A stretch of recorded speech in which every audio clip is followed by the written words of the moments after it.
हाँ जी, स्वागत है आपका मैथ्स क्लासेस के यूट्यूब चैनल के ऊपर। आज हम पीडीएफ नंबर 13 को सोल्व करेंगे, है ना। मैं ये आशा करता हूँ कि आपने ये चीज़ सोल्व कर ली होगी, है ना। चलो, जो कुछ डाउट आए वो देख लेना। क्या बोल रहा है यहाँ पे, देखो दो कैंडिडेट है पी और क्यू, ठीक है। और पी और क्यू ने चुनाव लड़ा। पंजीकृत मतदाताओं में से 70% मतदाता पी के समर्थक थे। पी के समर्थकों में से 60% ने उसको वोट दिया। क्यू के समर्थकों में से 30% ने उसको वोट दिया। और कितने परसेंट, ठीक है। देखो ये क्या बोलना चाह रहा है, समझो इस क्वेश्चन को। ये क्या बोल रहा है कि मान लो एक गांव है, उस गांव में दो व्यक्ति है पी और क्यू, ये वोट में खड़े होते हैं। अब इस गांव में 70% लोग हैं, मतलब अगर मान लो टोटल 100 हैं तो 70 लोग क्या हैं, पी के समर्थक हैं। किसके समर्थक हैं? पी के। और क्यू के समर्थक कितने हैं? बच गए जो क्यू के समर्थक हैं। अब हुआ क्या, वोटिंग हुई वहां पे। अब वोटिंग होने पर क्या बोल रहा है कि पी के 60% समर्थकों ने उसको वोट दिया।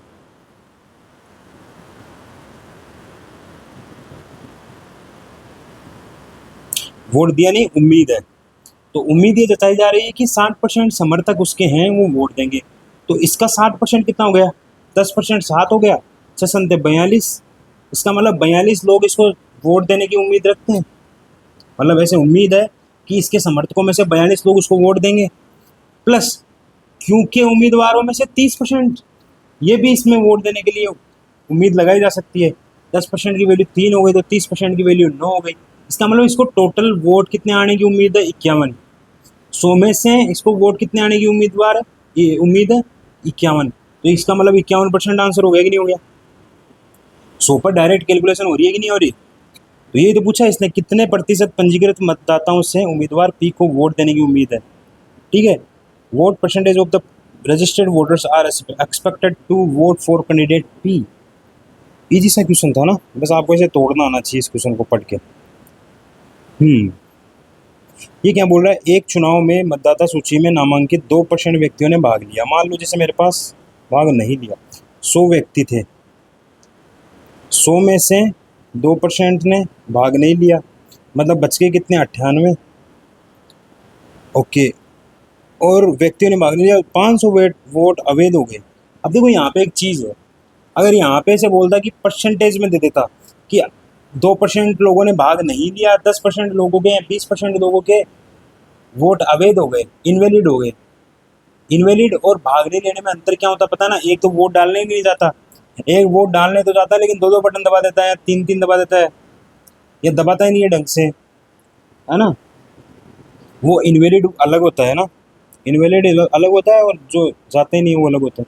अगर यहाँ पे से बोलता 10%, तो इसमें से 10% निकाल देते हम, लेकिन यहाँ पे गड़बड़ कर देती इसने।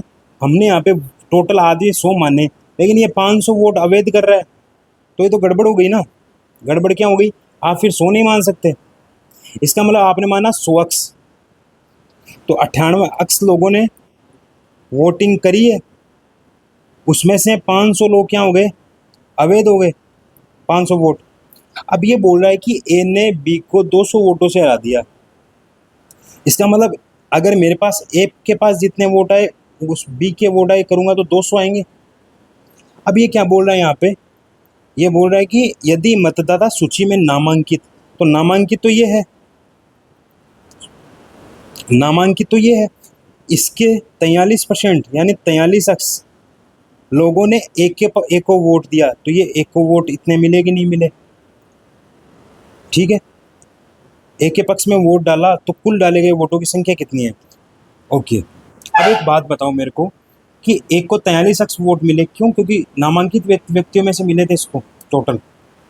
इसका मतलब टोटल जो वोट डले वो इतने हैं, अवैधों के हटा के, और एक को इतने मिले, तो इसमें से ये माइनस कर दूं, इसमें से ये माइनस कर दूं तो मेरे पास बी के वोट आ जाएंगे कि नहीं आ जाएंगे? तो 98 एक्स माइनस 500 में से 43 एक्स माइनस करो, 98 एक्स माइनस 500 में से 43 एक्स माइनस करो तो 55 एक्स माइनस 500, ये किसके वोट हो गए? बी के। अब ए और बी की बात करूं, अगर मैं इन दोनों का डिफरेंस कितना आ रहा है? 200 आ रहा है कि नहीं आ रहा? तो 43 माइनस 55, यानी 43 में से 55 गए, माइनस के 12 अक्स और माइनस माइनस प्लस के 500। ये चीज़ समझ में आ रही कि नहीं आ रही आपके? 43 अक्स माइनस 55 अक्स प्लस 500, ये पूरा माइनस होगा इसमें से। तो 12 अक्स ये कितना हो गया बताओ? ये हो गया 200। समझ में आ रहा है कि नहीं आ रहा? 200 वोट से जीता था वो। इधर 12 अक्स इधर आ गया, 200 इधर आ गया, 300। तो यहाँ से अक्स की वैल्यू कितनी आ गई? 12 दूना 24, 12 पंजे 60, 25। अब ये क्या बोल रहा है? कुल डाले गए वोटों की संख्या कितनी है? डाले गए वोटों की संख्या, डाले गए वोटों की संख्या तो 98 अक्स है भाई। 2% ने तो नहीं लिया भाग, तो 500 तो अवैध थे, अवैध भी एक तरीके से डले तो थे ये वोट। तो यहाँ से 98 इंटू 25, 25 अंटे 200, 25 में 225, 245, ये आंसर आ जाएगा। ठीक है कि नहीं? इजी सा क्वेश्चन था ज़्यादा। यहाँ पे मैंने अक्स क्यों लिया, ये समझ में आ रही है ना बात? क्योंकि यहाँ पे 500 वोटों की संख्या देती थी। अगर वोटों की संख्या देते तब हमको अक्स मानना ही पड़ेगा यहाँ पे। अगर वोटों की संख्या न दे के वोटों का परसेंटेज दे देता तब हम डायरेक्ट इसको बिना अक्स माने भी कर सकते थे। आगे वाला क्वेश्चन देखो क्या बोल रहा है। 3 प्रत्याशी है मेरे पास, अर्जुन, भास्कर और सरल। अर्जुन को सरल से 50, देखो यहाँ पे इन्होंने चुनाव लड़ा, ये सब कुछ मैं ये मानता हूँ कि आपने क्वेश्चन किया है, आपने क्वेश्चन पढ़ा है, तो मैं यहाँ पे डायरेक्ट सॉल्यूशन करवा रहा हूँ ना। अर्जुन को सरल से 50% वोट अधिक मिले, अर्जुन को सरल से 50% वोट अधिक मिले, ठीक है। सरल को भास्कर से 2% वोट कम मिले, मतलब कुल मिला के डिपेंड भास्कर पे करेगा। तो 100 अगर भास्कर को मिले तो सरल को 2% कम मिले तो 98 मिले इसको, और अर्जुन को सरल से 50% वोट अधिक मिले। मतलब अगर इसको 98 मिले तो 50% कितना हो गया उसको? 49 वोट। तो इससे 49 वोट एक्स्ट्रा करो, 49 वोट एक्स्ट्रा करोगे तो कितना आया यहाँ पे आपके पास? 100 और 50, 150 माइनस 3, 147। इसका मतलब एक को कितने मिले? 147। अब ये क्या बोल रहा है? भास्कर और सरल के मतों के बीच का अंतर 1296 है। भास्कर और सरल के बीच में अंतर कितना है? 2। 2 किसके बराबर दे रखा है? 1296 को। तो एक किसके बराबर आ गया बताओ? 6, 4, 8, 648 के। और ये पूछा है अर्जुन और भास्कर के मतों के बीच के अंतर का आधा, ये आधा मत भूल जाना है यहाँ पे, ठीक है। तो अर्जुन और भास्कर के मतों के बीच का अंतर, अर्जुन और भास्कर के मतों के बीच का अंतर कितना हो गया? 47। तो 47 की वैल्यू कितनी आ गई यहाँ पे? 648 इंटू 47। तो ये 47 की वैल्यू आ गई, लेकिन अपन को किसकी वैल्यू पूछी है? आधे की। तो अपन को इसकी वैल्यू नहीं पूछी है, अपन को आंसर में इसकी बटे 2 करना पड़ेगा, ही नहीं करना पड़ेगा। इसको इससे करो, कितना आया? 3, 2, 4, इसको करो 47 से गुना, इसको निकालो आंसर, ठीक है। इजी सा क्वेश्चन है, ज़्यादा कोई हार्ड बात इसमें है नहीं, ठीक है। सेम क्वेश्चन ये है, अक्स वाई और जेड है। अक्स को वाई से 30% अधिक वोट मिले, अगर वाई से 30% अधिक मिले तो 130 मिले अक्स को। जेड को वाई से 25% वोट अधिक मिले, जेड को वाई से 25% यानी 125 वोट मिले। अक्स और जेड के बीच का अंतर 5 का 5000 के बराबर है। इसका मतलब एक किसके बराबर हो गया? 1000 के बराबर हो गया, ठीक है। अब ये बोल रहा है कि 71% मतदाताओं ने मतदान किया, तो कोई भी वोट कोई भी अवैध वोट नहीं है। तो मतदान सूची में मतदाताओं की कुल संख्या क्या थी? मतदान सूची में मतदाताओं की कुल संख्या क्या थी? कुल संख्या निकालनी है भाई साहब। हाँ, तो कुल संख्या निकालनी है ना, कोई भी अवैध वोट नहीं है। सूची में मतलब टोटली वोट निकालने हैं। तो यहाँ पे इसको मिल गए, इसको मिल गए, इसको मिल गए। अच्छा, यदि 71% मतदाताओं ने मतदान किया तो इसको वोट, इसको वोट, इसको वोट कितने मिले? 125, 125, 250, 255, 355। तो 355 की वैल्यू आ जाएगी अपने पास, कितनी? 1000 से मल्टीप्लाई होके कितनी आ जाएगी बताओ? 3, 5, 5, डबल जी ट्रिपल। यहाँ पे ना 90% लोग इसको इतना करके छोड़ देंगे, आंसर लगा देंगे ये। लेकिन एक बात समझो, 71% लोगों ने मतदान किया है और ये अपने पास वोट मिले, वही तो है ना। मतलब ये टोटल बताओ किसकी वैल्यू है? 71 की वैल्यू है कि नहीं है? लेकिन हमको तो टोटल की वैल्यू निकालनी पड़ेगी। अगर ये 71% की वैल्यू है, हमको तो 100% की वैल्यू निकालनी पड़ेगी। 5 से जाएगा ये 5000 बार, तो हो गया 5 लाख। आंसर ये आएगा, इसका ये नहीं आएगा, ठीक है।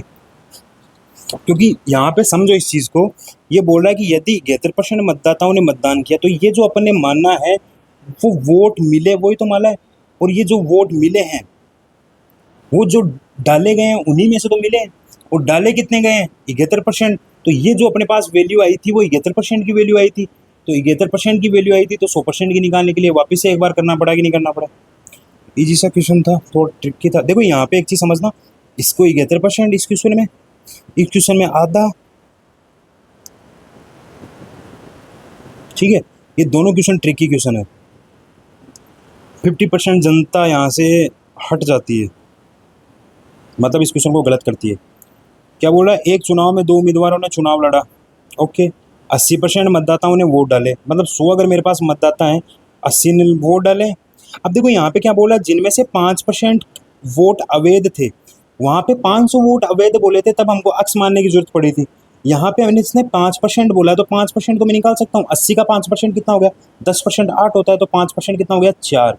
ये अवैध हो गई, नहीं हो गए 4। इसका मतलब मेरे पास 76 वैल्यू आई। ये मेरे पास वोट जो डले हैं और वैध हैं। अब बोला है कि विजयी उम्मीदवार को 70% वैध वोट मिले, मतलब इसका 70% किसको मिला है? इस चीज का वैध वोट, इसका 70% किसको मिला है? एक को, विजयी जो जीतता है। तो इसका 30% किसको मिलेगा? बी को। और इसके बीच में अंतर कितना आएगा? 40% का।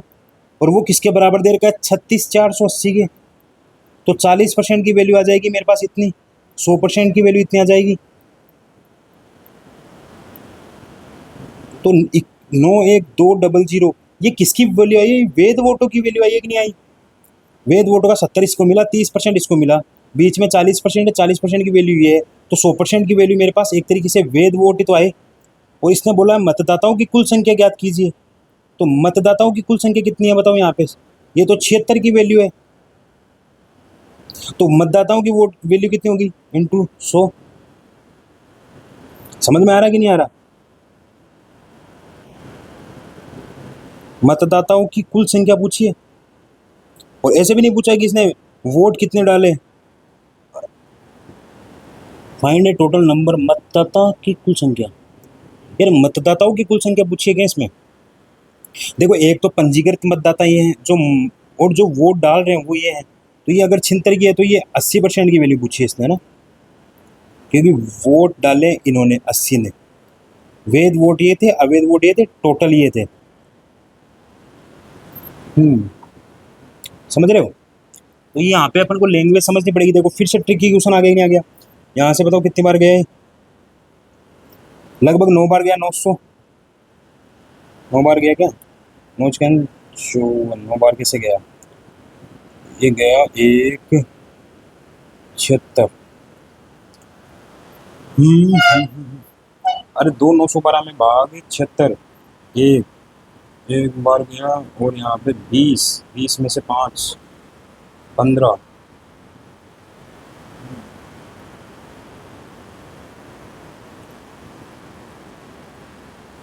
4 का गया 20 बार, 4 का गया 9 बार, और मैं तो कैलकुलेटर काम में लूँगा, मेरे से नहीं होता। कैलकुलेटर काम में नहीं लेना है वैसे ना। तो 80, 76।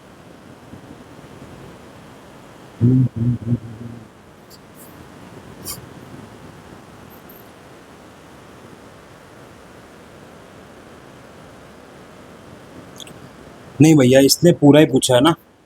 यहाँ पे हम गलत समझ रहे हैं। इसने इसको नहीं, टोटल मतदाताओं को नाम लिया, तो 100 की वैल्यू पूछी है इसने। ठीक है, 100 की वैल्यू में इसका आंसर ही आएगा। देखो इसको वापस समझो एक बार क्वेश्चन को। ये तो चलो आपको समझ में आ गया होगा, बट मैं एक बार लैंग्वेज समझने की कोशिश करता हूँ।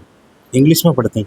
2 candidates interest contestant in election 80%, find the total number of voters. बिल्कुल टोटल नंबर ऑफ वोटर्स पूछा है भाई, टोटल नंबर ऑफ वोटर्स पूछा है कि मतदाता कितने हैं।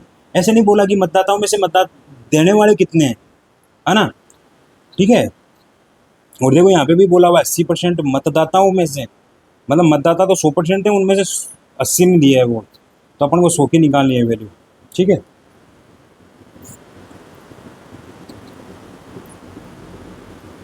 देखो ये क्वेश्चन क्या पूछा है, 2 साल पहले एक कस्बे की जनसंख्या 94, 87, 500 थी। बड़े शहरों की ओर पलायन के कारण 8% की दर से घट रही है कस्बे की वर्तमान जनसंख्या 2 साल पहले।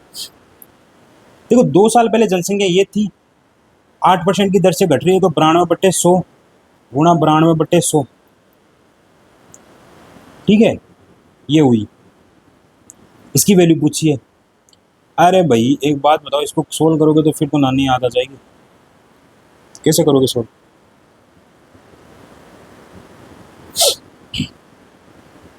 देखो सोल्व करने की जरूरत ही नहीं है ना, नीचे 100 है, डिजिटल सम लगा सकते हैं इसमें। नोट 2 11 यानी 2, नोट 2 11 यानी 2, 9 को काम में नहीं लेना, ठीक है। वैसे करो तो करो, 9 4 13, 13 8 21, के साथ 28, 28 और 5 33, 33 यानी 6। एक चीज़ मैं बता रहा था, 9 को काम में नहीं लेना, वो डिजिटल सम में। अब मैं यहाँ पे पूरा बताऊंगा तो टाइम भी वेस्ट होगा आपका और समझ में भी नहीं आएगा, है ना। वैसे 9 को काउंट करे बिना भी हम काम काट निकाल सकते हैं यहाँ पे, बट कोई बात नहीं। 9 4 13, 8 21, 7 28 5 33, 33 का 6, 6 दूनी 12, 12 दूना 24, 24 यानी 6 डिजिटल सम आया अपने पास। इनमें से देखो 6 किसका आ रहा है? नोट 6 15 1 16 और 1 17, 8 आ रहा है इसका। 7 6 13, 3 16 और 2 18, 9 आ रहा है इसका। 8 3 11, 11 और 4 15, 5 6 आ रहा है इसका। ये हो सकता है आंसर। 8 7 15 और 1 16, 16 और 2 18, 8 और 1 9, ये भी नहीं होगा। डायरेक्ट डिजिटल सम से इसका आंसर निकाला जा सकता है, ठीक है कि नहीं? बाकी आपकी मर्जी, आप सोल्व पूरा करना चाहो तो कर लो। लास्ट क्लास में मैंने डिजिटल सम बताया आपको ना। अब कोई बंदा डायरेक्ट P13 देखने आया ना, तो मैं बता देता हूँ, P12 में मैं P12 जो मैंने सोल्व किया था उसमें डिजिटल सम को 2-3 क्वेश्चन करवा के बताए थे मैंने। अगर आप वहाँ पे जाके देखना चाहते हो तो देख लो। और हो सकता है कि आप जब ये वीडियो देख रहे होंगे तब तक मैं डिजिटल सम की एक पूरी वीडियो डाल दूँ अलग से। देखो ये क्या क्वेश्चन पूछ रहा है, किसी स्थान की जनसंख्या 2016 से 2018 तक 6% की प्रतिवर्ष वृद्धि की दर से बढ़कर 50,000 हो गई। मतलब मेरे पास 2018 में जनसंख्या कितनी है? 50,000, ये बोल रहा है। 2016 से 2017 और 2018, फिर 2019 2020, और अगले 3 वर्षों तक यही प्रवृत्ति जारी रही। यदि ए 2016 यहाँ की जनसंख्या ए है, यहाँ की जनसंख्या बी है, ऐसे बोला, तो बोला कि इस जनसंख्या और इस जनसंख्या का माइनस निकालो। देखो एक चीज़ बोले यहाँ पे, इसने बोला कि भाई 2016 से 6% की वृद्धि हुई, फिर 2017 में 6% की वृद्धि हुई। इसका मतलब 50,000 यहाँ पे है, तो यहाँ पे कुछ ना कुछ रहा होगा। इसकी 106/100 इंटू 106/100 इक्वल्स टू कितना आया? 50,000। तो यहाँ से मेरे पास एक की जनसंख्या है ना, एक की जनसंख्या कितनी आई? 50,000 इंटू 100/106 इंटू 100/106।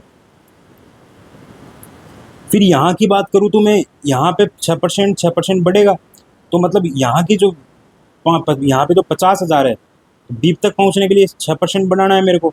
106/100 इंटू 106/100, ये तो यहाँ से उल्टा चले थे पहले, तब यहाँ पे ऐसे हुआ था, समझ में आ रहा है? यहाँ से आगे चलना तो ऐसे। अब ये चीज़ नहीं समझ में आ रही तो भैया आपका बेसिक बहुत कमज़ोर है। ये बी है, आपको B माइनस ए निकालना है।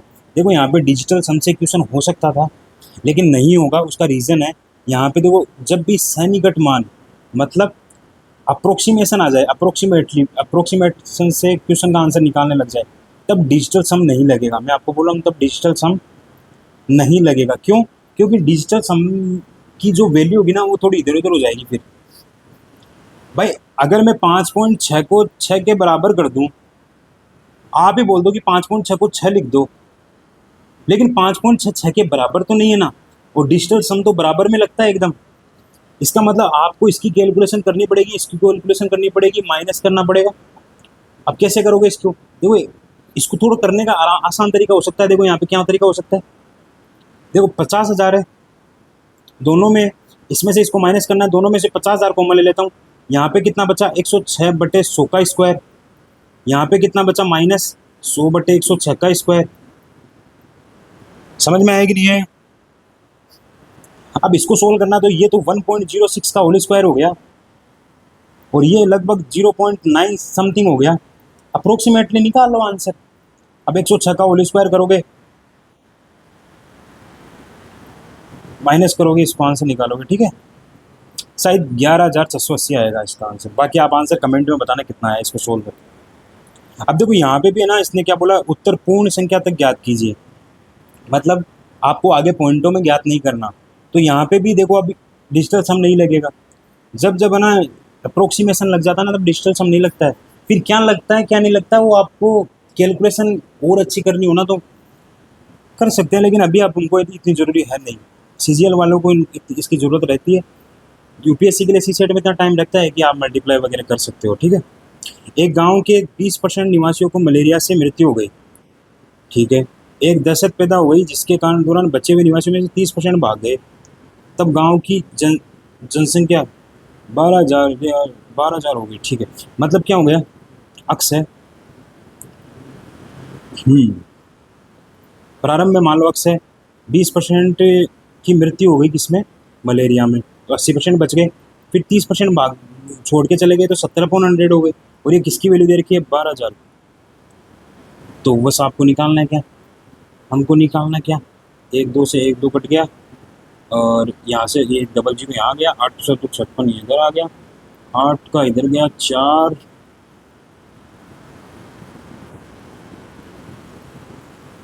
3 ऐसे कर जाएगा, 7 14 7 7 28। शायद मैंने कैलकुलेशन में गड़बड़ कर दिया ना। 12,000 इसका आप आंसर निकाल सकते हो ना, कुछ नहीं करना, इसको 100 से इधर करना है, 856 का भाग देना है, अप्रोक्सीमेशन से आंसर निकाल देना है इसका। अप्रोक्सीमेटली कितना आएगा मैं बता देता हूँ आपको।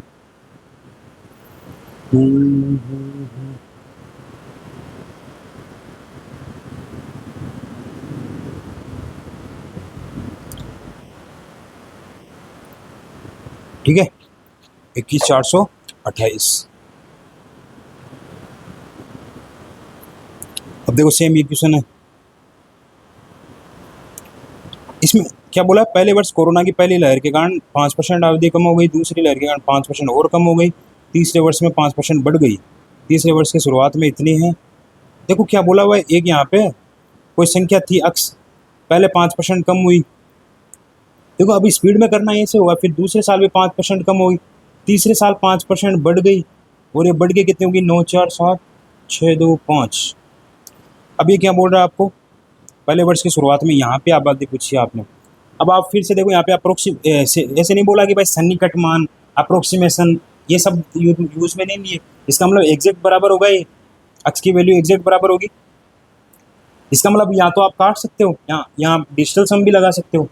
तो इधर देखो डिजिटल सम कितना हो गया, 9 4 13,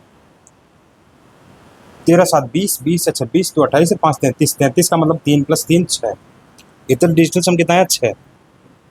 इधर कितना आया, 9, देखो नीचे से 1 है, 9 और 5 14 यानी 5, 14 यानी 5 6, 6 पंजे 30, 30 पंजे 150, 150 का मतलब हो गया 6।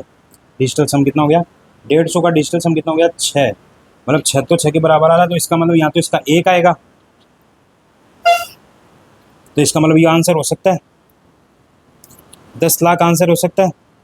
और भी चेक करते हैं, 7 7 6 42, 4 2 6 दो ऑप्शन फंस गए ना। इसको चेक देखो, इसको तो आपने डायरेक्ट पता चल रहा है, इसका तो डिजिटल सम 1 आ रहा है, 1 को 6 से मन करेंगे तो 6 आएगा। इसको देखते हैं, 9 9 हटा दिया, 9 हटा दिया, 5 2 7 1 8 8 8 6 48 12 3, तो ये तो ऑप्शन नहीं आएगा। 9 9 9 7 3 10 8 18 9 9 6 54 5 4 9 ना, ये भी नहीं आएगा।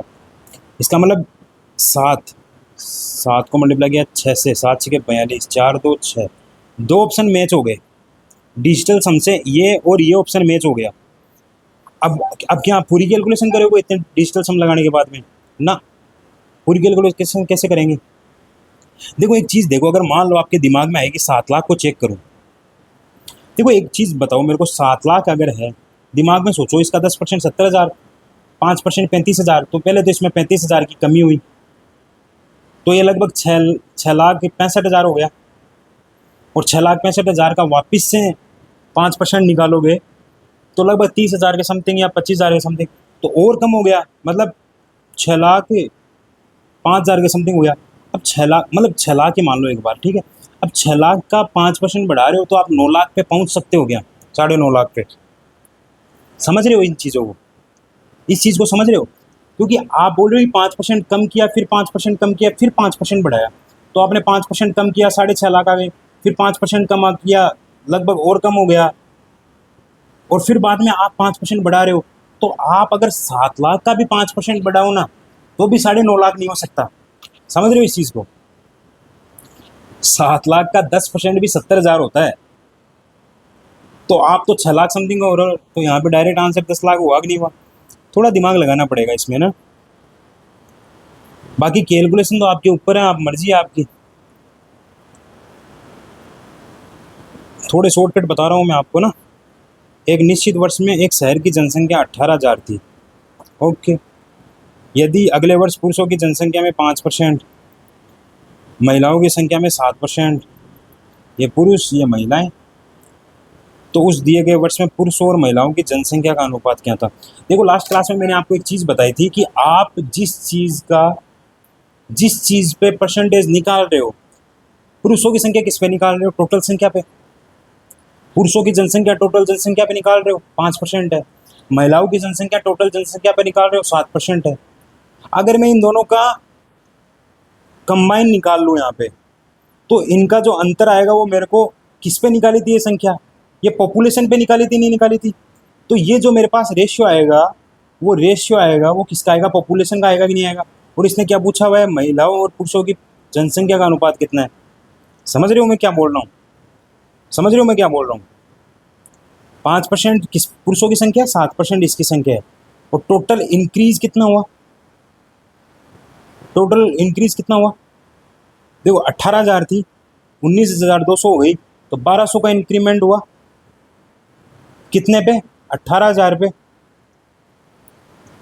1,200 का इंक्रीज हुआ 18,000 पे, 1,900, 1 2 1 2 1 1, 60/9। ठीक है,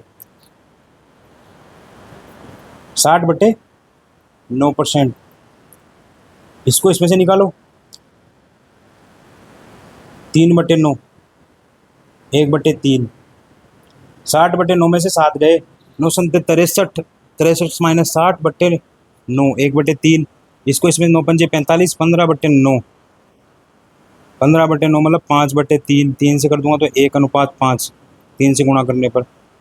ये चीज़ समझो, इस चीज़ को क्या निकाल रहा हूँ मैंने। पॉपुलेशन निकाली है यहाँ पे, पॉपुलेशन निकाली है यहाँ पे, जो इंक्रीमेंट हुआ है, जो इंक्रीज हुआ है दोनों का मिक्स में, वो निकला यहाँ पे। तो इनका जो डिफरेंस है वो पॉपुलेशन देगा कि नहीं देगा? क्यों? क्योंकि ये चीज़ें निकली किस पे? पॉपुलेशन पे। ये वाला कंसेप्ट अगर आपको चाहिए तो कमेंट कीजिए, हम आपके लिए ये कंसेप्ट अच्छे से बताएंगे। कम से कम 20-25 क्वेश्चन इसी कंसेप्ट पे सोल्व करवा सकते हैं। बट आप वीडियो देखते नहीं है, कमेंट करते नहीं है, लाइक करते नहीं है, सब्सक्राइब करते नहीं है। कीजिए ना। कल मैंने डिजिटल सम बताया, आज मैंने ये बताया तरीका। कहाँ डिजिटल सम फेल हो जाता है वो भी बताया मैंने। तो आपको कुछ नया ही सीखने को मिलेगा हर वीडियो में। बस आप लोग थोड़ा सपोर्ट नहीं करते ना। ठीक है, अपने लगभग 37 PDF डल चुकी है। थोड़ा सॉल्यूशन में थोड़ा लेट चल रहा हूँ, बट हाँ 10-15 दिन के अंदर लेवल में आ जाएंगे। आप बस सोल्व करते रहो। आजकल मैं उनका आंसर उसी में हाईलाइट कर देता हूँ, तो आप एक बार चेक कर लिया करो। और एक चीज़ और मैं बताऊँ आपको, मैथ के अंदर जब आप सोल्व करते हो तब आपको अगर आंसर में डाल सकता हूँ, मेरे को 5 मिनट लगेंगे वहाँ पे आपके आंसर डालने के लिए, मेरे को इतनी मेहनत करनी नहीं पड़ेगी। लेकिन मैं चाहता हूँ कि आप है ना सॉल्यूशन देखो, लेकिन वो सॉल्यूशन पूरी फुल प्रैक्टिस करने के बाद में देखो। एक क्वेश्चन को आप 5 मिनट तक सोल्व करते हो, उसको 5 तरीके से गलत करते हो, फिर 6वीं बार सोल्व करते हो, तो आपको लगता है कि आपका क्वेश्चन एक सोल्व हुआ है। नहीं, आपने 5 क्वेश्चन 5 गलत कैसे, 5 किन तरीकों से गलत हो सकता है, वो 5 तरीके सीखे हैं। अब जब नेक्स्ट टाइम आप जब उस क्वेश्चन को करते हो तो वो 5 तरीके नहीं लगाते आप। फिर ये बात समझना, इसको सोचना मैं क्या बोल रहा हूँ। अब ये क्वेश्चन है, इसमें मैंने आपको कल भी बताया था, आज भी बताया कि भाई किसी चीज़ के ऊपर हम जो चीज़ निकालते हैं, कैलकुलेशन करते हैं, वो उसका रेशियो आता है जब आप उसको क्रॉस मल्ट ये करते हैं। ये ट्रिक है एक तरीके से, और क्या है, ठीक है। तो आप बढ़िया सोल्व करते रहें, ठीक ठीक है। All the very best, thank you.